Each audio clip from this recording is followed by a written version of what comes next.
Bien, bonjour à tous, merci d'être là. Rapprochez-vous hein, si vous voulez. Je vous rappelle qu'on est ensemble et qu'en même temps la conférence sera filmée et vous pourrez la retrouver sur les sites internet des différents partenaires présents et sur YouTube. Voilà, c'est un petit peu l'innovation de ce forum, c'est que en même temps ce qu'on fait est diffusé. Bienvenue pour un atelier qui va parler des énergies vertes. Quelles solutions pour les entreprises et les collectivités pour une fourniture d'électricité 100% renouvelable. C'est un atelier un petit peu technique. Mais qui va pouvoir vous dresser le panorama de ce qu'on peut faire aujourd'hui, avec justement quelqu'un qui produit, quelqu'un qui consomme, qui est la ville d'Avignon, qui justement a besoin d'énergie renouvelable et qui a un projet qui l'utilise. Et justement, c'est parfait, on a la BPI aussi avec nous qui va nous expliquer comment on peut financer ce genre de projet, comment ça marche quand on a besoin d'aide pour financer des énergies vertes. Alors, Pierre Meffre, vous êtes directeur développement durable et innovation de la Compagnie nationale du Rhône. En quelques mots, la Compagnie nationale du Rhône, c'est quoi? En quelques mots, Micro. Allez. En quelques mots, la Compagnie nationale du Rhône, on est un petit producteur d'énergie renouvelable, petit producteur puisqu'on produit 3% de l'énergie française, et on a la particularité à la fois de la produire et de la commercialiser. Donc là, on est un peu l'unique producteur, enfin on est le seul producteur français 100% renouvelable qui commercialise son énergie. Vous allez trouver des producteurs d'énergie renouvelable, vous allez trouver des gens qui commercialisent l'énergie renouvelable, mais des gens qui font les deux, il n'y a que nous. D'accord, très bien. Alors après, nous avons le plaisir d'accueillir, voilà, Fabrice Martinez-Tocquevens, qui est élu à l'environnement de la ville d'Avignon. C'est ça? Oui. Alors, en quelques mots, vous allez nous parler d'un projet? Il y a plusieurs projets. C'est un peu compliqué parce qu'une ville, elle se pose une question simple, en particulier qu'il y a un changement d'équipe. C'est quelle est la situation sur notre territoire? Donc ça nécessite d'abord d'analyser un territoire et sa situation. Donc effectivement, la première année ou même la première année et demie, c'est vraiment un travail d'expertise et de diagnostic d'un territoire. Donc effectivement, après, des projets sont émergents. Donc il y a des projets en cours avec la CNR sur un territoire qui s'appelle la Confluence, effectivement sur la création d'un parc photovoltaïque. Et après, la ville réfléchit aussi à d'autres enjeux sur, on va dire, sur son territoire propre, c'est-à-dire ses bâtiments communaux, quel type de production, quel type d'énergie. Voilà, c'est ce type de réflexion-là. D'accord, très bien.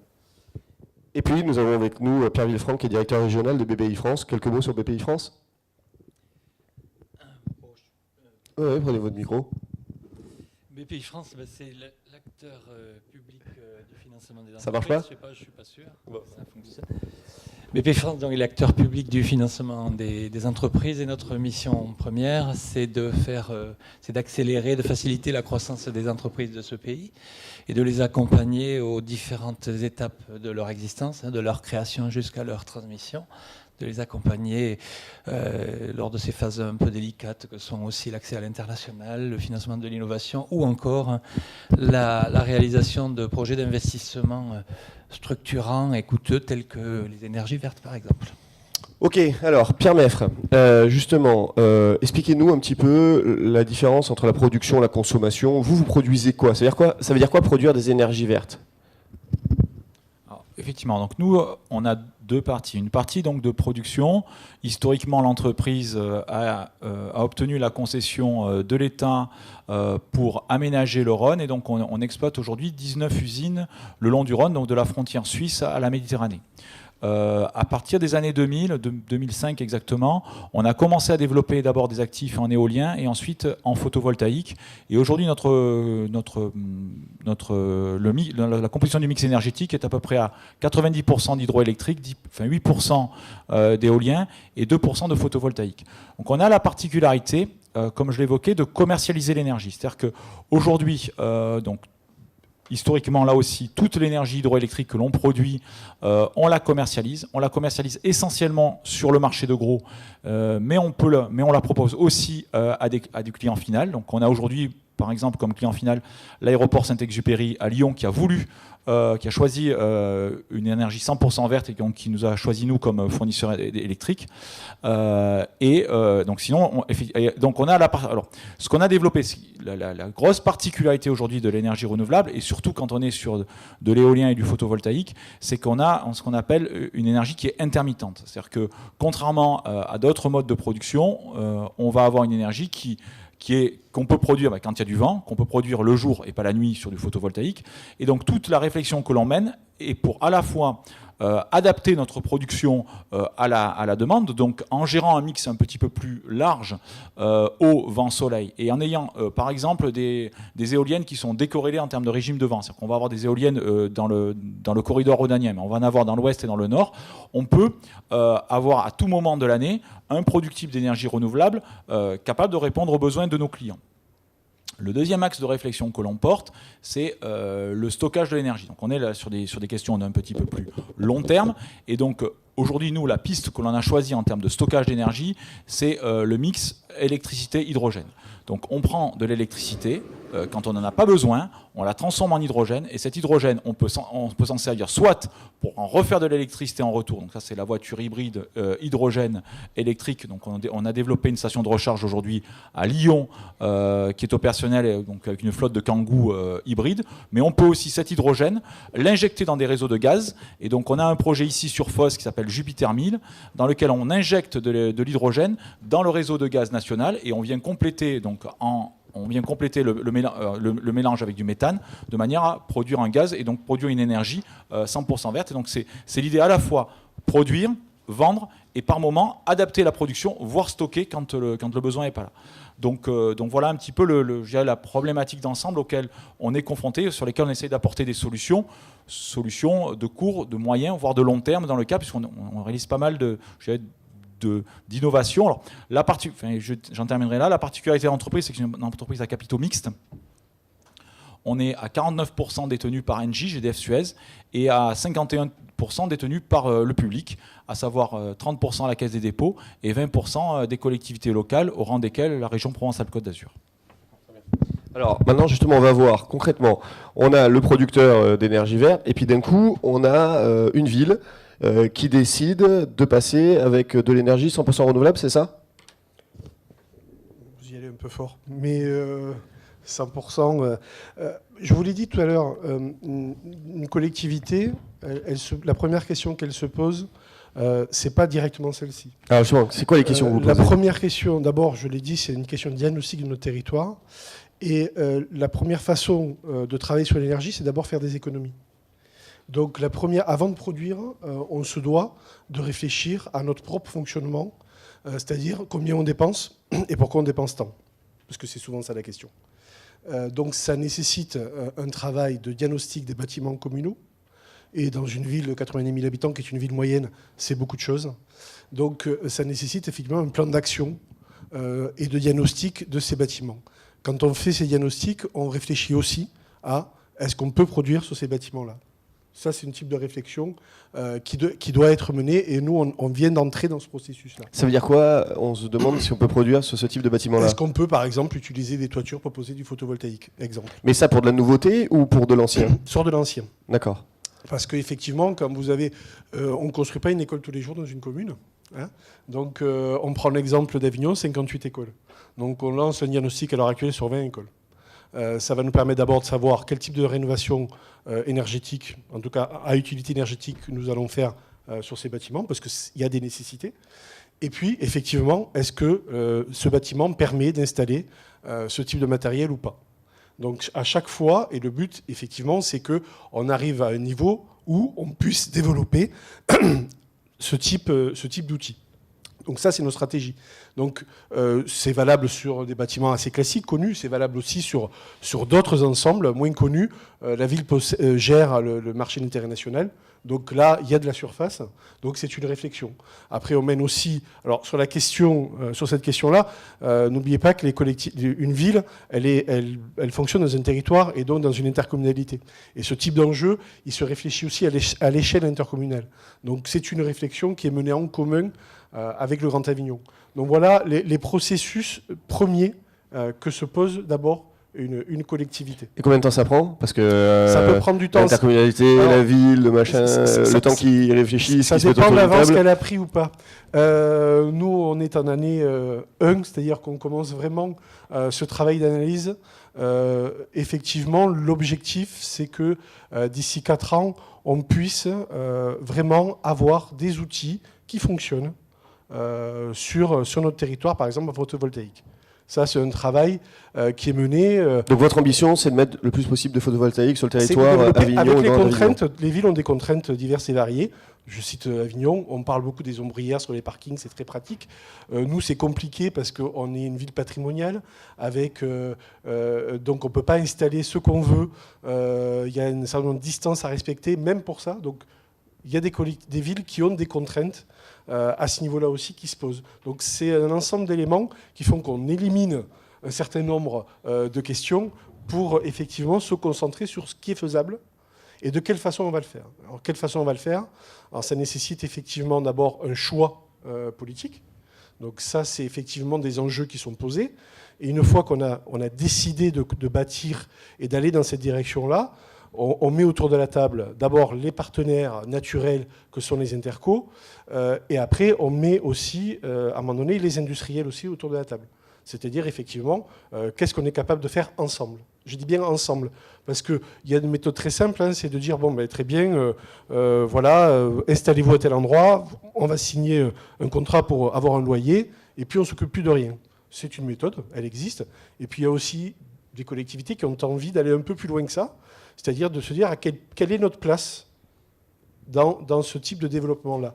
Quelle est la place de la collectivité et comment elle garde la maîtrise de ces enjeux-là. Voilà. Ça, c'est aujourd'hui une réflexion de fond que nous nous posons et on essaiera de trouver des outils qui nous permettent, on va dire, de conjuguer l'intérêt industriel, l'intérêt écologique et l'intérêt de la collectivité au service de la population. D'accord. Quand vous faites le calcul, entre l'énergie normale et... Comment on dit l'énergie normale et l'énergie verte? C'est ça qu'on dit Énergie grise, énergie verte. Énergie grise, d'accord. Énergie grise, énergie verte, d'accord.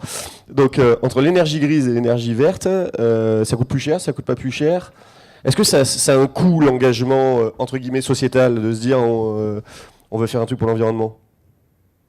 Alors ça, c'est aussi, moi je l'ai régulièrement avec mes propres collègues, parce que je dois convaincre, je dois faire œuvre de pédagogie régulièrement, en particulier à l'adjoint aux finances, vous imaginez. Je pense que ce que j'ai dit tout à l'heure et au début de mon intervention, c'est qu'on doit se poser des questions de comment on gère, comment on fonctionne, comment on utilise notre énergie dans une ville. Et la première question, elle est là. Donc effectivement, faire des économies d'énergie, par la performance de nos bâtiments, par un certain nombre d'économies sur l'éclairage public, etc. Ça nous permet aussi d'arriver à un modèle économique où on peut présenter la question des énergies renouvelables, donc énergie verte, d'une autre façon que comme un coût, parce qu'il peut y avoir un surcoût à la base, mais si on réfléchit globalement, à un moment donné... Vous voulez dire que si une ville ou une entreprise pense énergie renouvelable, il faut qu'ils s'inscrivent dans une vision globale. Tout à fait. C'est-à-dire que si on arrive et qu'on dit voilà, on va passer aux énergies renouvelables, ça marche pas. Par contre, si on pense vision globale sur la ville, en se disant on va voir partout où on peut faire des réductions d'économie d'énergie, et donc forcément qui dit réduction d'économie d'énergie dit énergie verte, là ça fonctionne mieux. D'accord.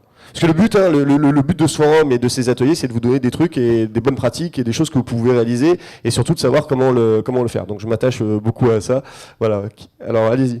Non, effectivement, on doit se poser l'ensemble de ces questions-là.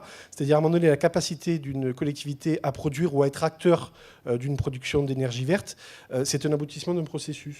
D'accord. Alors, on peut implanter un parc à un moment donné à un endroit, c'est très bien, on est favorable, et chaque fois que ça nous est proposé, on examine le projet, et s'il est pertinent, on dit OK. Mais la place de la collectivité, c'est de se poser tous ces enjeux préalables-là et d'avancer. Ça ne sert à rien de produire de l'énergie sur des bâtiments publics qui ont une déperdition énergétique énorme, ça n'a pas de sens. Donc, la nécessité de, effectivement, rénover, faire de l'isolation, réfléchir aussi à l'utilisation des nouvelles technologies sur la question de la gestion et d'utilisation de l'énergie dans un bâtiment est une vraie question qui est posée aujourd'hui. Peut-être on n'y est pas assez attentif, mais nous, en tout cas, on réfléchit à cette question-là. effectivement comment mieux utiliser. On sait tous, on utilise tous mal l'énergie, en fin de compte. C'est pratique, on appuie sur un bouton, on branche une prise et la question est réglée. Non, c'est un peu plus compliqué que ça. Donc nous, par exemple, sur la question de l'éclairage public, la transformation, les rénovations du parc ont entraîné une baisse de consommation de 30%, parce qu'on avait un éclairage public très ancien et donc très consommateur. Mais même aujourd'hui, avec des... Oui, 30%, mais sauf que vous avez mis des moyens pour le rénover. Donc 30% de bénéfices d'un côté, mais un coût de l'autre côté. Mais quand vous le regardez sur le nombre d'années, ça marche. On se retrouve à la fin. D'accord. Et même aujourd'hui, alors qu'on utilise... En combien de temps c'est rentable ? Ça peut être assez rentable sur... Là, ils ont commencé il y a 3 ans, donc on peut y être sur... Dans ces temps, les choses peuvent être équilibrées à ce niveau-là. On a rentabilisé l'investissement à ce niveau-là. Donc au lieu de penser en coût, on pense en... Sachant que la technologie avance toujours et que même, par exemple, aujourd'hui, par rapport au projet il y a 3 ans sur l'éclairage public, on est capable encore de retrouver une marge, à l'heure actuelle, entre 5 et 8% de nouvelles économies à construire pour l'avenir. Donc il y a régulièrement, les évolutions technologiques nous permettent de progresser. Alors il y a toujours des limites, hein, on est bien d'accord. Donc il faut savoir aussi quel est le niveau d'investissement à ce niveau-là. Mais donc on peut toujours progresser. Et puis on peut faire des choix très simples. Hein. On éclaire des campagnes parfois, c'est-à-dire des zones très peu habitées. On réfléchit clairement parfois à la dépose dans certaines zones d'un certain nombre d'éclairages publics. Est-ce que c'est pertinent quand il y a 2 maisons sur un territoire de mettre de l'éclairage public ? Ça, c'est une question aussi de responsabilité collective. Voilà. Donc ça fait partie de l'ensemble de ces outils à mettre en place. D'accord. Et pour arriver... Donc éclairage public, 30%. Ensuite ? Après, il y a les questions des bâtiments communaux. Quand vous avez un parc communal ancien, à l'évidence, les bâtiments sont énergivores. À l'évidence. Donc la réflexion, c'est quel type de rénovation, certes, mais peut-être aussi quel type de regroupement. Est-ce qu'on doit bâtir et rassembler des services dans un nouveau bâtiment neuf et donc à énergie positive. Parce que clairement, c'est ça l'objectif. On est sur cette réflexion-là. C'est-à-dire quoi ? On abandonne des bâtiments pour en construire des nouveaux ? Si on doit les rénover, vu qu'ils sont éparpillés, que ça pose déjà plein de problèmes d'organisation, on va dire administratif et donc politique derrière, et ça a un coût, s'il faut les rénover, ça nous coûte extrêmement cher. Est-ce que construire est pertinent ? Et regrouper. Donc ça, c'est une analyse qui est en cours, donc nos services travaillent dessus. C'est des investissements pour notre ville qui sont entre 25 et 30 millions, donc c'est loin d'être anodin, puisque notre budget investissement annuel est déjà de 30 millions, donc il faudra trouver d'autres formes de financement. Donc effectivement, ça nous permettrait, d'après les premières analyses, donc on est sur une fourchette, si on avait ce type de bâtiment-là qui regroupe à peu près un tiers du personnel purement administratif, on aurait jusqu'à, en termes d'économie, global, hein. Donc il y a d'autres éléments, il n'y a pas que la question énergétique, on est entre 900 000 et 1 million par an. Donc après on a un parc très vieux et pas en bon état. Donc voilà, les enjeux, ils sont là, il faut se les poser en globalité. Mais un tel projet, c'est pas demain matin. Hein. Okay. C'est 4-5 ans, si tout se passe bien. Donc 900 000 à 1 million d'euros par an. Et justement, il y a la BPI à côté, donc pas de problème, on frappe à la porte. Bonjour monsieur, donnez-nous de l'argent. Comment ça marche alors avec la BPI ? Quand est-ce qu'on vient vous voir ? Comment vous articulez sur un tel projet ? Alors, là, on part d'un cas particulier, un cas général. Hein, c'est-à-dire, moi, je suis une entreprise ou une institution, je voudrais me lancer dans les énergies vertes, ça a un coût. Est-ce que vous nous aidez ou pas, quoi ? Alors, sur l'exemple qu'on vient d'évoquer, évidemment, on est plutôt sur la sphère publique d'investissement. BPI France peut accompagner un financement de nature publique. C'est plutôt... Parlez bien près du micro. C'est plutôt la Caisse des dépôts et consignations qui va structurellement accompagner les collectivités, je dirais, dans le financement de leur choix d'investissement en matière d'énergie. Pour ce qui est de la sphère privée, qui sont le plus grand nombre de nos clients... Donc je suis une entreprise. En matière d'énergie verte. Alors là, on est... on est quand même l'acteur principal du financement des énergies vertes de la sphère privée, de l'entreprise. À peu près 20% aujourd'hui des encours de financement privés sont BPI France. C'est quoi ? C'est du prêt, hein ? C'est du prêt, essentiellement du prêt à très long terme. Pourquoi on en est l'acteur principal ? Parce que... Et c'est du prêt à taux combien ? Alors, C'est du prêt au taux du marché. Les prêts, aujourd'hui, l'argent coûte bien moins cher, évidemment, que lors des débuts de l'éolien. Moi, je me souviens, les premières fermes éoliennes, il y a 25 ans, étaient financées à 7-8%. Aujourd'hui, on est rendu à des taux de 1 à 2%. D'accord. Ça n'a rien à voir. Non, ce qu'il faut voir, c'est qu'en matière en matière de financement, les énergies vertes sont en fait confrontées à quantité de difficultés supplémentaires par rapport aux autres investissements. La première difficulté, c'est que d'abord, ce sont des investissements lourds, onéreux, très longs et lents à mettre en œuvre. Quand je dis long, c'est la difficulté technique, et lent, c'est le processus préalable administratif, réglementaire, l'obtention d'un permis purgé de recours, etc. Donc il y a déjà une phase très amont de l'investissement qui, en soi, est coûteuse pour les structures qui vont porter... C'est-à-dire simplement le fait d'y penser, déjà oui, ça coûte de l'argent. Parce que pour obtenir les autorisations, pour résumer, et donc, il faut déjà beaucoup de temps. Et si je viens vous voir en disant j'y pense, mais je suis pas sûr, vous me financez? On peut commencer à financer. Ou il faut que je me débrouille moi déjà avant de vous prouver que ça marche pour que vous me financiez? Les premiers deniers sont partagés entre les fonds propres et quelques préfinancements, on va dire. Après, quand le financement, enfin quand la réalisation arrive, en fait, c'est très coûteux. Pour prendre l'exemple d'un mât éolien de 2 MW, c'est en gros 2 millions d'euros la pièce, chaque mât. Ce niveau d'investissement est très élevé, mais surtout, le retour d'investissement est très long. Ça se finance avec du long terme et ça génère peu de chiffre d'affaires. C'est rentable, mais dans la durée. Et par définition, si vous allez voir une banque avec un investissement lourd qui nécessite du financement long et qui génère assez peu de chiffre d'affaires, vous allez le motiver beaucoup moins que si vous lui demandez de financer un investissement productif avec une visibilité rapide dans son retour d'investissement. Donc ça, c'est une des principales difficultés. Donc il a fallu quelque part pallier le peu de motivation et d'intérêt de la place financière pour financer ce type d'investissement lourd, long, coûteux, qui, il y a 20 ans, offrait peu de visibilité.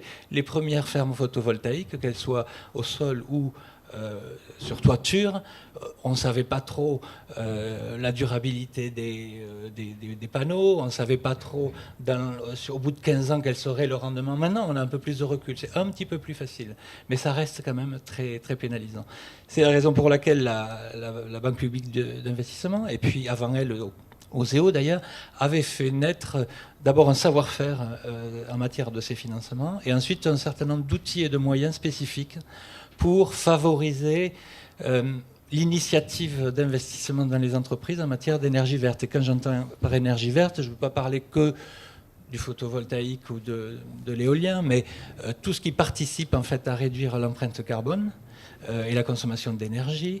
On va même jusqu'à l'économie circulaire ou le traitement des déchets, par exemple.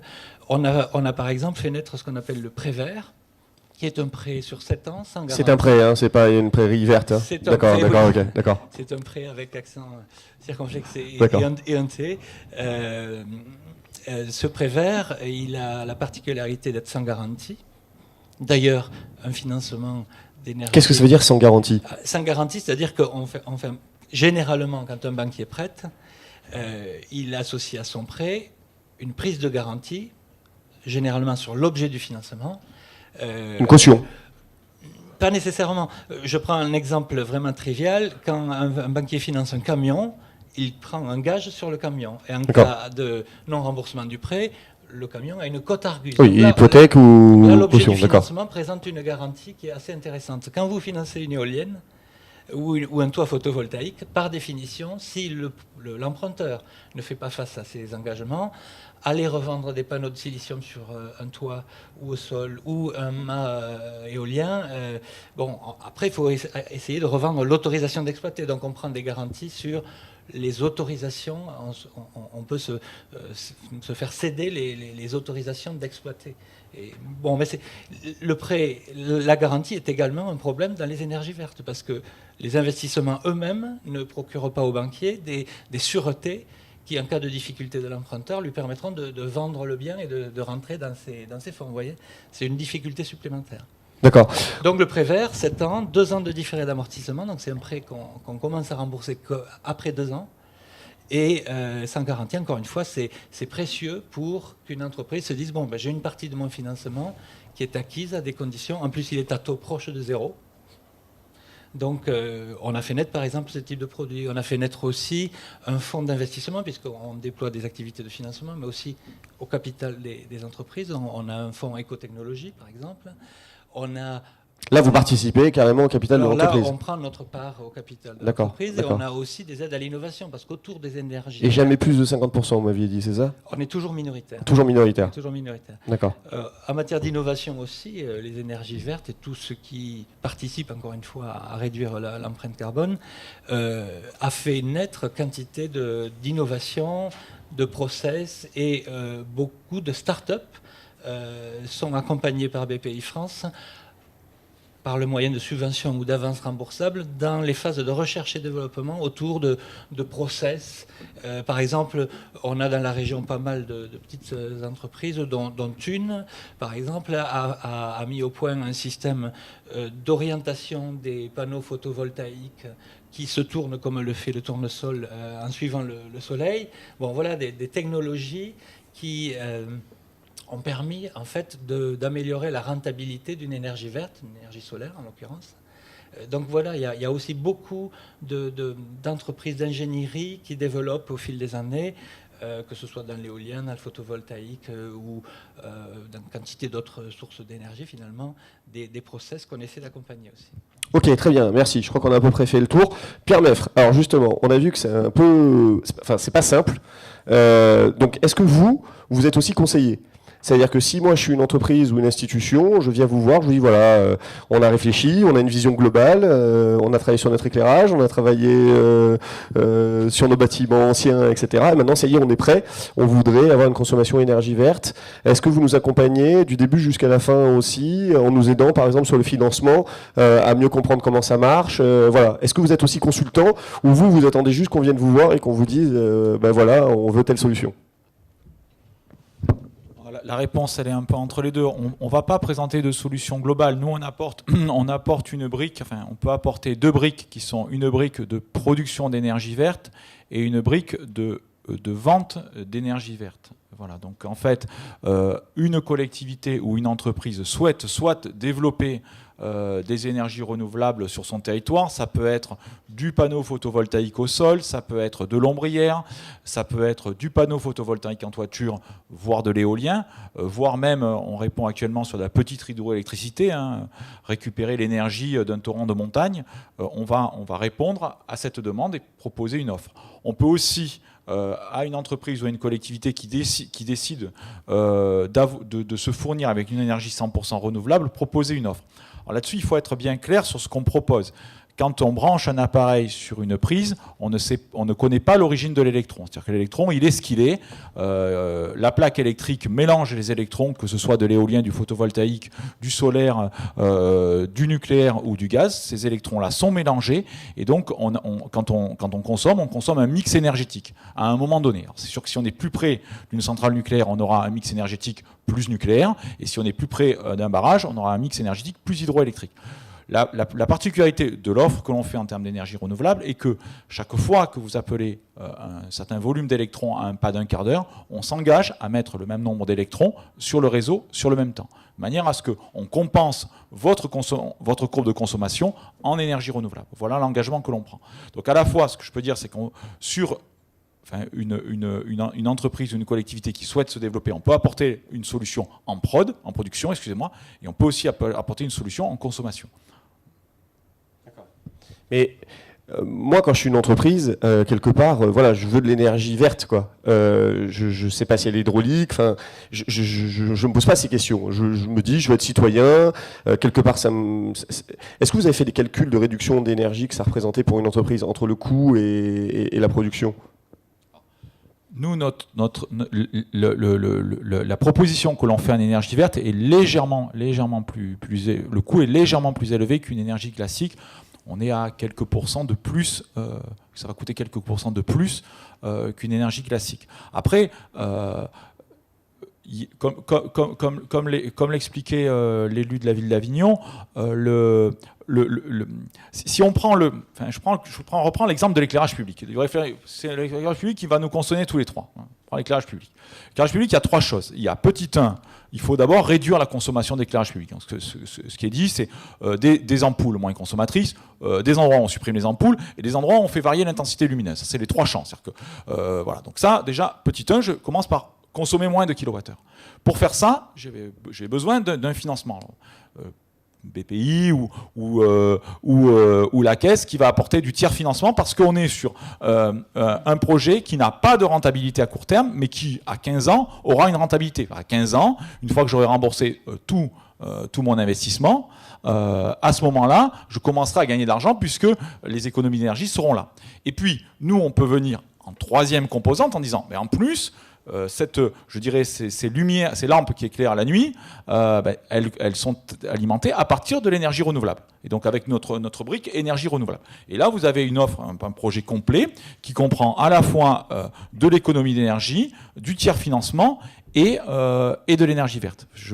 Voilà, je cite cet exemple. Après, ça peut être un autre exemple et on va se tourner vers l'entreprise qui dit, moi, écoutez, j'ai des bases, voilà, je suis un logisticien dans le bio. Voilà. Bon, je suis un logisticien dans le bio et vis-à-vis de mes consommateurs, moi, je souhaite effectivement garantir que l'ensemble des bases logistiques, voire de ma consommation énergétique, elle est verte. On peut accompagner ce logisticien bio sur à la fois du développement de panneaux photovoltaïques en toiture. Il a un nouveau projet de base logistique. On peut travailler avec lui pour que ce nouveau projet de base logistique soit équipé de photovoltaïques en toiture, qu'à la limite, s'il y a des grands parkings, on met des ombrières sur les parkings. Et on peut aussi proposer que cette base logistique, elle soit en partie en autoconsommation, ça ne nous concerne pas, soit en partie en fourniture d'énergie verte s'il y a besoin d'un complément. Donc vous pouvez fournir n'importe qui. Aujourd'hui, on peut fournir n'importe quel client d'une taille, on va dire qui a des besoins suffisamment importants. On ne va pas sur du client particulier, on n'est pas sur du détail, voilà, pour donner un peu.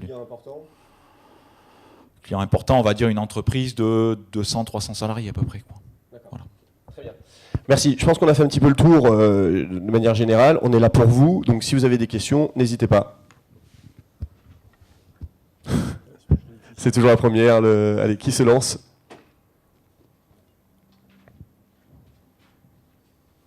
Personne? Ah, monsieur. Attendez, hop. Micro. Même si c'est un petit peu technique, est-ce que vous pouvez nous donner des ordres de coûts sur l'éolien photovoltaïque? Excusez-moi, on n'a pas entendu qui vous étiez. Claude Milot, à l'Adréal. À l'Adréal, d'accord. Donc oui, des ordres de coûts sur. Vous avez parlé de stockage.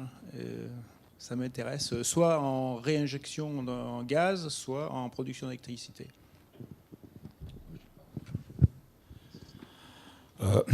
Je vais vous laisser une carte et je vous donnerai les éléments. J'ai pas ces éléments de coût. Actuellement, on est vraiment, alors sur l'hydrogène, on est vraiment, pour nous, sur le stade du prototype. Hein, donc absolument pas sur un déploiement industriel. Alors, donc aujourd'hui, pour vous donner un ordre de grandeur de ce que ça nous a coûté, on a déployé une station de recharge à hydrogène provisoire. Le coût de la station aujourd'hui c'est de 70 000 €. Et un véhicule Kangoo hydrogène, aujourd'hui le coût résiduel, quand on a enlevé les subventions, est de 20 000 €. On est sur... on va dire que... Sur Lyon, il y a une vingtaine de véhicules Kangoo hydrogène qui sont développés. Sur Grenoble, on en a un petit peu plus. Puis il y en a c'est pas nous, hein, mais il y en a une cinquantaine. Le projet étant sur les deux métropoles. Bon, on va dire que ça s'adresse à des entreprises un petit peu militantes dans le développement vert. Alors l'intérêt, l'intérêt du véhicule hydrogène, c'est qu'on passe d'un véhicule électrique avec une autonomie aujourd'hui d'une centaine à 130 km on double son autonomie. C'est-à-dire que moi, je discutais avec une PME qui s'est équipée avec un Kangoo hydrogène dont le siège est à Grenoble et qui travaille sur Lyon. Mais aujourd'hui, il peut envoyer avec son Kangoo hydrogène son technicien, il part faire un dépannage sur Grenoble et il revient, il fallait le retour. Et comme en plus, le plein se fait rapidement, c'est-à-dire qu'on a un plein qui se fait en l'ordre on remplit le véhicule en 2-3 minutes, à peu près le même temps qu'un véhicule thermique, alors qu'un véhicule électrique en recharge rapide, on est à 30 minutes, on a tout de suite, en plus, on peut remplir plus rapidement. Aujourd'hui, nous en France, l'hydrogène, on est en phase de développement, donc il se passe des choses autour de Lyon, il y a des éléments, je crois, me semble-t-il, dans le département de la Manche, il y a d'autres territoires qui sont en train de réfléchir là-dessus. Si on fait une petite comparaison avec nos voisins allemands, les voisins allemands ont développé l'hydrogène de manière beaucoup plus importante. Aujourd'hui, il y a des pétroliers type Shell ou Total qui proposent sur des stations-service d'autoroute de la recharge hydrogène, et certains constructeurs aujourd'hui, asiatiques, japonais, proposent des véhicules hydrogène, je dirais, de manière classique. Donc voilà. Et donc tout l'intérêt de ce véhicule, c'est effectivement d'avoir plus d'autonomie. Après, nous, en tant que producteurs d'énergie, on y voit un intérêt, c'est de transformer, électrolyser de l'eau, et donc transformer de l'énergie en hydrogène. Si on regarde le bilan global de je prends une molécule d'eau, je la casse avec de l'énergie, et ensuite je la repasse dans une pile à combustible pour en refaire de l'électricité pour alimenter une voiture, bon, on est... Moi, de ce qui m'a été dit, par rapport à un cycle global sur une voiture thermique, il y a des choses qui sont à peu près comparables, en termes de rendement. Très bien. D'autres questions ?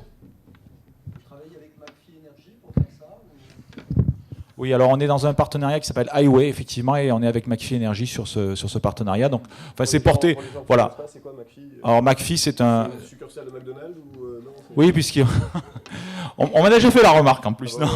Non, c'est une PME française spécialisée dans la filière hydrogène, donc à la fois la partie production d'hydrogène et stockage d'hydrogène. Et donc en fait, c'est le pôle de compétitivité grenoblois Ténerdis qui assemble un certain nombre d'entreprises autour de ce projet Highway de station hydrogène. Voilà. Qu'on a soutenu d'ailleurs en innovation à leur phase et en investissement. D'accord. D'autres questions ? Non, toujours. Ah, monsieur. Bonjour, Pascal Brand, donc association Granit. Association Granit. Enfin, je prononce le T, mais il n'y a pas de A. D'accord. C'est une association qui fait quoi ? Juste. Soutien au développement durable. D'accord. C'est un réseau de partenaires.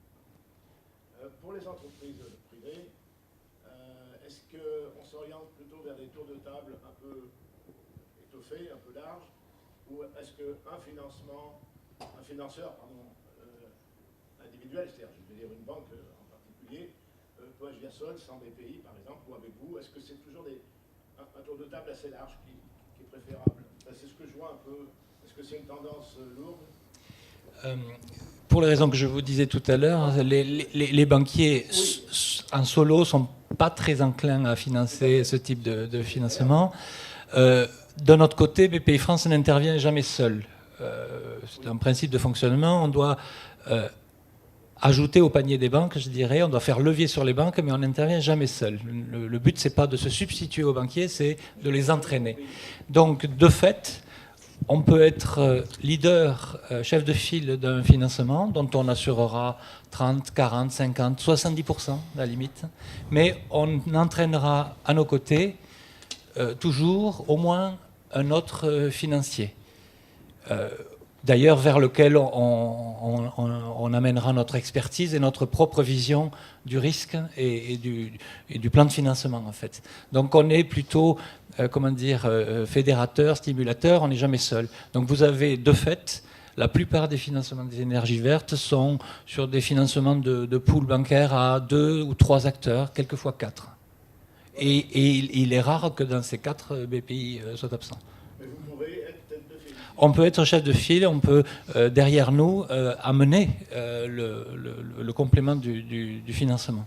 C'est même... Le complément, je le savais, mais tête de file, c'est important. Oui, c'est important. On le fait volontiers. On a d'ailleurs des équipes spécialisées. On a des équipes spécialisées parce que sur un financement d'énergie verte, en fait, le regard est plus technique que financier. Si la technique est bien assurée, le choix des panneaux, pour parler de photovoltaïque, est le bon, les onduleurs, etc., le projet, à condition qu'il soit mené dans sa réalisation aussi correctement par une entreprise, ça fait appel à de la VRD, à des travaux publics, etc. EDF a un rôle éminent à jouer aussi dans l'acheminement. Hein. Donc c'est plutôt un risque technique, finalement, qu'une approche financière. On appelle d'ailleurs ça du financement de projet, tout simplement. Parce que ce qu'on n'a pas dit, enfin, je pense pas que vous l'ayez dit, mais BPI a un rôle forcément de financeur, mais aussi d'expert. Vous êtes aussi conseiller.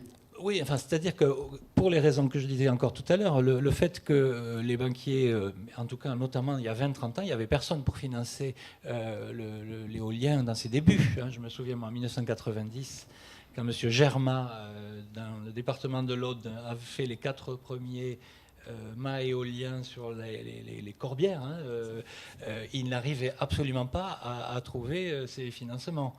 On le regardait avec des yeux écarquillés, et on a depuis développé, c'est un peu avec lui qu'on a commencé d'ailleurs.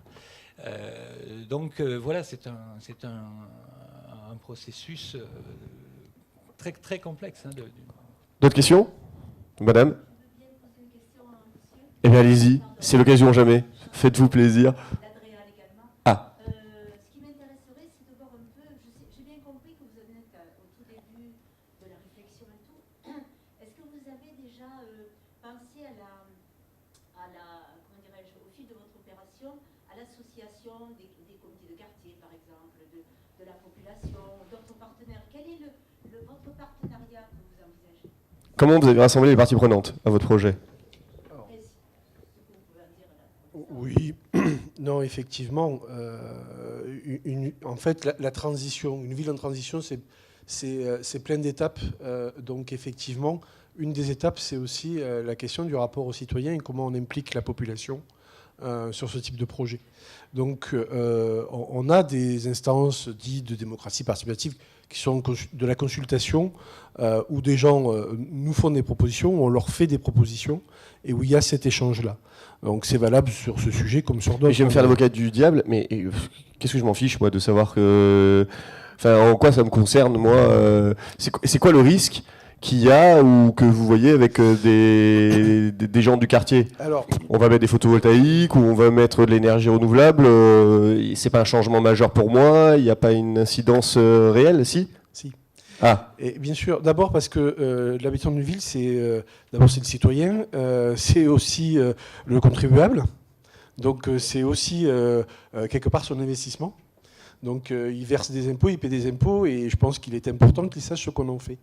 Oui, enfin, il y a plein de choses que vous faites où vous nous avertissez pas, quoi. Donc, on doit avertir de plus en plus. D'accord. Et bon, c'est bon à savoir, ça. Et ça, c'est une obligation. En tout cas, si on veut rapprocher le citoyen de ses représentants, c'est indispensable. Donc, effectivement, rentrer dans des processus de consultation, d'abord parce que ça permet aussi de désamorcer parfois un certain nombre d'inquiétudes. Et quel genre d'inquiétude sur ce genre de projet? Le type d'équipement, est-ce que ça va, c'est dans mon quartier, est-ce que ça va impacter sur... moi, je trouve pas ça joli, moi, je trouve pas ça... On n'a pas le débat sur l'éolien sur une zone urbaine comme Avignon, parce que on n'est pas, on va dire, entre guillemets, concerné, en tout cas, par des outils forts et structurants, parce qu'il y a trop de contraintes, donc ça se situe bien plus loin que nos territoires. Donc, on est focalisé à l'heure actuelle sur la question du photovoltaïque, et donc, effectivement, ombrière sur un territoire, du photovoltaïque sur une école, quand on est parent d'élèves, on peut se questionner, se poser des questions. Donc effectivement, ça permet de désamorcer un certain nombre de problématiques. Mais au-delà même de ça, on a aussi des propositions qui peuvent remonter, peut-être auxquelles on n'avait pas pensé initialement sur un endroit, un lieu, une façon de faire les choses. Donc c'est important de consulter. Il faut l'intégrer dans le processus. D'abord pour éviter effectivement qu'on se retrouve confronté à un moment donné à une difficulté qui va nous faire perdre du temps. Donc si on l'intègre initialement et qu'on a prévu ces phases-là de consultation de la population, ça rentre dans le tempo. Donc il n'y a pas de grosses difficultés là-dessus. Donc effectivement, avec la population, pour nous c'est indispensable. Après, on parle de la question du financement, on n'en est pas nous encore là, mais on y réfléchit quand même. Donc de la place de la population dans ce type d'outils. Donc la place de la collectivité, je l'ai dit tout à l'heure, est-ce qu'elle loue juste ses surfaces et après elle attend juste le retour du loyer, ou est-ce qu'elle est partie prenante, par exemple, sur la question du est-ce qu'elle a des parts, en tout cas dans le projet? C'est un débat, pourquoi pas. Et donc du coup, est-ce que la population des habitants peuvent être appelés à financer pour une partie, même si elle est petite, à financer, par exemple, ce type de projet. Ça fait partie de nos réflexions et des échanges qu'il nous faut avoir avec les associations et la population. Voilà. Ça, c'est le niveau de réflexion dans lequel on est là, et ce qu'on enclenche, c'est ça. Ce qu'on enclenche, je vous le dis, le mois prochain, j'ai 40 personnes autour d'une table sur cette question du financement. Donc voilà, on est déjà rentré dans la discussion. D'accord. Je rappelle, votre projet, c'est un gymnase, un bâtiment. C'est des gymnases, des bâtiments, le marché d'intérêt national, l'étude de nos délaissés pour savoir qu'est-ce qu'on peut y faire ou pas. Donc ça, c'est des débats qui ont lieu avec les services techniques d'abord, qui doivent expertiser ça. Donc voilà, on a une réflexion à avoir avec RFF parce qu'on a des voies SNCF, donc on a une question de leurs délaissés, de savoir comment on travaille avec eux là-dessus. Voilà, c'est une multitude de réflexions un peu tout azimut. Et après, de choisir un certain nombre d'angles sur lesquels nous allons commencer de manière concrète. Alors, effectivement, nous, on a pressenti aussi ce besoin des citoyens de participer au projet. Alors qu'il s'agisse et sur deux plans, enfin, sur la concertation, donc effectivement, c'est essentiel sur un projet éolien de mener de la concertation parce qu'un projet éolien est très impactant d'un point de vue à la fois visuel, même sonore et environnemental, mais c'est aussi vrai sur un projet photovoltaïque, voire sur un projet hydroélectrique. Et puis aujourd'hui, on propose, depuis 2015, d'ouvrir le capital de nos... Par exemple, on va réaliser un parc photovoltaïque en Camargue. Voilà. Mettons ce cas-là. On va proposer au territoire, donc à la commune, voire à l'agglomération, de rentrer au capital de ce parc et de pouvoir ensuite de co-investir à nos côtés sur ce parc photovoltaïque pour que demain, elle puisse en retirer certains bénéfices. Et on va proposer, donc ça... courant 2016, d'ouvrir aussi certains de nos parcs photovoltaïques à du financement citoyen, de manière à ce que sur un territoire, des citoyens concernés par ce projet puissent aussi être les acteurs financiers de ce projet. Donc au travers certainement d'une plateforme de crowdfunding, on est en cours aujourd'hui de réflexion sur le bon véhicule financier pour cela. Mais l'idée, c'est effectivement de s'ouvrir parce qu'on ne peut plus, enfin, on le dit tous, on ne peut plus concevoir nos projets tout seuls dans notre coin et puis arriver avec un projet tout fait et en disant, ben voilà, c'est comme ça, c'est pas autrement. C'est pas possible. Alors, que ce soit sur la conception du projet ou sur son financement, je pense qu'on est dans un monde ouvert et il faut être très ouvert et donc permettre à chacun de pouvoir s'y retrouver. Quelque part, on capte un bien commun. Quand on capte du vent, quand on capte de l'énergie hydraulique ou quand on capte le soleil, on capte quelque chose qui appartient à tout le monde.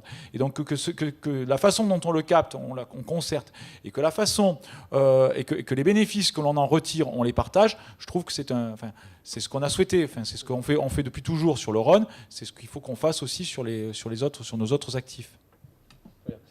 Ce qui est intéressant, c'est de voir qu'effectivement, vous informez, mais en même temps, vous pouvez récolter aussi de l'information de la part de la population et leur avis, ce qui est beaucoup utilisé dans des entreprises, qui commence à être utilisé dans les entreprises open source. Mais l'open source, elle marche aussi pour les collectivités et des projets comme le vôtre. D'autres questions ? Monsieur ? Alors, attendez, il y a madame. En plus, c'est la journée de la femme, aujourd'hui. Du droit des femmes. C'est, votre seul droit, c'est aujourd'hui, a priori. Voilà, c'est ça. Donc on vous donne un droit, profitez-en, ce soir c'est fini. Oui, c'est Lydie Dufour, je fais partie de la commission de développement économique et je suis également animatrice en fait, de la commission URBA de ma commune. En fait. La commission quoi, vous avez dit ? Urbanisme. Ah d'accord, urbanisme, d'accord. Et votre commune c'est ? C'est Cabriès. Cabriès, d'accord. Donc ça s'adresse plus... Cabriès, c'est à côté de Bouc-Bel-Air, si bien le plan de campagne pour ceux qui... Donc la question que j'ai, elle rejoint un peu celle de madame, c'est l'implication en fait des habitants, des résidents de votre commune par rapport en fait à de l'aménagement durable et à des nouveaux quartiers. Est-ce que vous avez déjà voté, est-ce que le PLU par rapport aux discussions actuelles en cours ou vous avez déjà voté le PLU, comment vous avez pu intégrer cette partie de transition énergétique dans votre PLU? Est-ce qu'il y a eu des contraintes architecturales? Moi je pense surtout aussi à de l'éco-construction éventuellement. Alors ça sera un peu énergie verte, mais ça peut c'est pour moi une vision globale des nouveaux quartiers, des éco-quartiers à avoir. Comment est-ce que vous avez intégré cette discussion, ce débat-là Comme vous n'avez pas de micro, je le dis, en plus comme on est filmé. Non, mais il n'y a aucun souci. Donc contraintes dans le PLU, voilà, de penser à un projet comme celui-ci, est-ce qu'il y a des contraintes particulières dans le PLU? On est bon? En fait, je vais être un petit peu en difficulté et pas totalement répondre à votre question. parce que n'oublions pas quand même qu'il y a un certain nombre de choses qui se passent au niveau intercommunal. Et au niveau de l'intercommunalité, on peut avoir d'abord des désaccords entre une commune et une intercommunalité, en particulier quand la commune-centre ne préside pas l'intercommunalité, ce qui est notre cas, ce qui fait qu'on n'est pas toujours d'accord sur un certain nombre de projets, mais le but après, c'est d'avancer et de se mettre d'accord collectivement. Après, les enjeux qui sont nôtres, la volonté qui est la nôtre, on la met en œuvre sur notre commune et on pousse à la mettre en œuvre dans l'intercommunalité. Après, l'intercommunalité, elle entend un peu, beaucoup, passionnément, ou pas du tout. Donc après ça, c'est un travail pédagogique, on va dire, et politique, mais pédagogie, c'est aussi ça. Donc effectivement, d'avancer sur ces questions. Après, il y a des choses que les communes maîtrisent toujours. On a un projet d'écoquartier qui d'ailleurs est ancien, qui datait d'équipes précédentes, qu'on a voulu réorienter sur vraiment un écoquartier au sens, on va dire, réel du terme. C'est-à-dire en prenant un certain nombre d'enjeux et pas juste en posant des logos et quelques principes. Donc on a repris le projet et en travaillant avec toutes les populations du territoire concerné. Donc associatifs ou gens qui se sont reconnus, en tout cas qui ont voulu participer. Donc on a repris des discussions avec eux sur le type d'aménagement, une coulée verte, l'absence des véhicules ou leur positionnement en périphérie de l'écoquartier. Tout ça, c'est des discussions qu'on a eues jour après jour et qu'on a encore, parce que ça continue. C'est le quartier Joligean qui est en ceinture verte d'Avignon. Et effectivement, la semaine prochaine, on se voit encore sur la première phase, puisqu'elle va être lancée. Sur la première phase, ça va être lancé dans les mois qui viennent. Donc effectivement, il y a encore des questionnements de leur part sur la question des végétalisations, etc., des toitures d'immeubles ou pas. Donc voilà, c'est vraiment leur place. Et même s'ils n'ont pas vocation, parce qu'ils habitent déjà ce territoire-là et qu'ils s'interrogeaient sur l'arrivée de cet outil, donc effectivement, on a dû positionner des outils, proposer en tout cas des outils publics, c'est-à-dire à un moment donné, il faut un bâtiment, il faut quelque chose, il faut un outil qui soit au service de la population dans ce quartier. Quel type de bâtiment pour y faire quoi? Du service public, quel type de service public à l'intérieur? Bien sûr, c'est un écoquartier, donc ce sera un bâtiment à énergie positive, à l'évidence. Le fait de ne pas rompre avec la trame agricole, donc on garde de l'historique du territoire, ne serait-ce que par les haies de cyprès, etc., qui demeurent et qui continuent à structurer le territoire. Tout ça, c'est des discussions qu'ils nous ont fait remonter et qu'on a intégrées au projet. Donc oui, ils ont leur place, si on leur donne. Donc c'est un processus à construire. Bien, on va s'arrêter là. Dernière chose, est-ce qu'il y a quelqu'un qui n'a pas dit quelque chose d'important? Moi, j'ai une question pour clôturer. Oui, bien sûr, mais après, vous pouvez en discuter. Hein. Le but des ateliers, ils durent pas si longtemps que ça. C'est vous éclairer, vous donner un maximum d'informations pour qu'après, vous puissiez discuter avec les intervenants et aller plus loin après, quoi. C'est ce qu'on pourrait même passer 3 heures, ça suffirait pas si vraiment on rentre dans le détail du détail. Juste une question sur notre région. Et vous avez de plus en plus de projets de financement d'énergie verte. Ça bouge? Oui, c'est une région qui aujourd'hui pèse à peu près 10% de nos financements dédiés à la transition énergétique, on va dire. Donc au-delà de sa part du PIB économique qui est de 7-8, comme vous le savez. D'accord. Juste une chose, je vais essayer de répondre très rapidement à monsieur qui voulait poser une question. Vous savez quoi, moi je vais vous laisser. Je vais vous laisser parce que en fait j'ai le préfet de région qui est arrivé et non il y a tous les VIP là, il faut que je les vois. Je reçois plein de textos là, le préfet est arrivé, qu'est-ce qu'il fait, il est tout seul, voilà, etc. Voilà, bon bref. Donc je vais vous laisser. Merci à vous, merci à nos invités. Éclatez-vous, il y a encore plein d'autres ateliers et une plénière là aussi sur dans 3 ans où sera votre entreprise, une plénière de clôture aussi en fin d'après-midi sur les nouvelles frontières de la RSE avec les nouveaux modèles économiques, voilà, et puis des mindsets avec un éclairage sur des gens qui inventent des solutions, plus plein d'ateliers que vous avez dans le programme. Merci pour venir, merci pour nous soutenir et en espérant vous faire plaisir. Vous voyez, on fait des rimes quand on s'exprime. Bonne journée.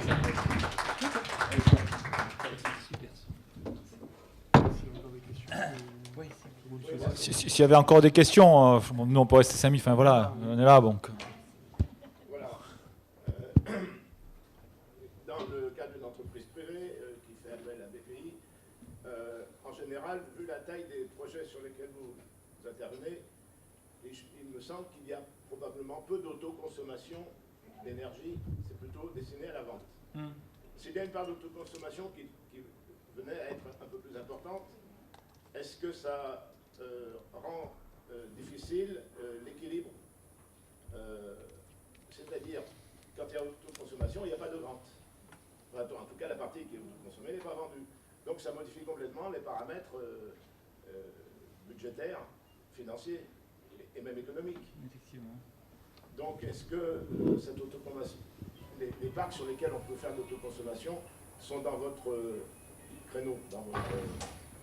Oui, bien sûr. Alors là, c'est vrai que chaque projet est un peu sur mesure et la part des choses entre le choix de vendre toute ou pas la production au réseau EDF ou d'autoconsommer pour ses propres besoins ou un mix peut générer des projets extrêmement différents avec des économies qui vont permettre un financement plus ou moins élevé. Par ailleurs, il faut que dans ce cas-là, il n'y a quasiment aucun risque sur la certitude de paiement, enfin d'achat de l'électricité par EDF. En revanche, l'entreprise qui porte l'investissement pour sa propre consommation, il faut également qu'elle apparaisse viable, suffisamment viable. Donc là, on a une analyse sur deux piliers, je dirais, en plus du projet lui-même, techniquement.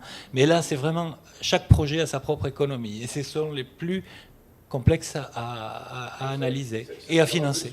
Mais on en a beaucoup dans le domaine des serres horticoles, dans le domaine... il y a un certain nombre d'industriels aussi, que ce soit pour l'énergie aussi... je parlais tout à l'heure du traitement des déchets. On a aussi des groupements d'entreprises qui se constituent au sein d'une zone sa propre unité de traitement de déchets. Enfin bon, il y a un certain nombre de choses comme ça qui sont un mix entre la production d'électricité et la vente à l'unique acheteur qui est EDF aujourd'hui, même s'il y a un marché aujourd'hui qui permet de vendre aussi, ou alors l'utilisation par les entreprises elles-mêmes. Mais il y en a beaucoup de projets, il y en a quand même. C'est tout à fait faisable. Après, nous, si vous voulez, par exemple, pour regarder, pour expliquer un peu ce qui est la complexité, si on regarde ce qu'on a du photovoltaïque en toiture sur de la logistique, des choses qu'on est en train de regarder nous, on a un projet, il existe, si on prend sur un projet d'un investisseur, un ensemble d'investisseurs, constructeurs, utilisateurs final pour une base logistique. Déjà, ce projet est relativement complexe et on est souvent avec un utilisateur final qui va, à partir du moment où il va donner un top départ, va vouloir pouvoir récupérer son outil logistique très rapidement derrière. Si derrière on vient rajouter du photovoltaïque, on rajoute un délai à minima d'une année, parce que à partir du moment où on aura le permis de construire, donc là où l'investisseur pourrait commencer à construire le bâtiment, on va dire non, attendez, nous derrière il va falloir qu'on passe un appel d'offres creux et donc repartir pour un tour, et donc c'est vrai que là-dessus aujourd'hui cette double procédure imbriquée fait que c'est des projets complexes à sortir et qui ne peuvent sortir aujourd'hui que si on a soit un utilisateur final, soit un investisseur qui dit « Écoutez, moi, je suis prêt à accepter le surcoût des charpentes nécessaires à l'installation du photovoltaïque, même si au final, ce photovoltaïque ne se fait pas tout de suite. » Mais c'est vrai qu'on a effectivement un investisseur ou un utilisateur qui y voit un intérêt parce que son business va en profiter, mais sinon sur des projets plus classiques, c'est des dossiers sur lesquels qui sont complexes à sortir. Et sur du photovoltaïque, sur des toitures existantes, si les en logistique à nouveau, si les charpentes n'ont pas été prévues pour accepter cette contrainte, on complexifie, voire le projet n'est pas possible. Et c'est vrai que quand on se dit aujourd'hui, pour installer du photovoltaïque, on va pas, nous en tout cas et je crois que la logique de façon nationale est claire là-dessus, pas de concurrence avec le monde agricole. Les terres, elles sont faites pour produire, pour l'agriculture, et c'est essentiel. Donc on va pas commencer à envoyer du photovoltaïque qui va contraindre l'agricole. L'agricole est déjà contraint par l'urbanisme, par beaucoup de choses. Donc on met de côté tout de suite l'agriculture.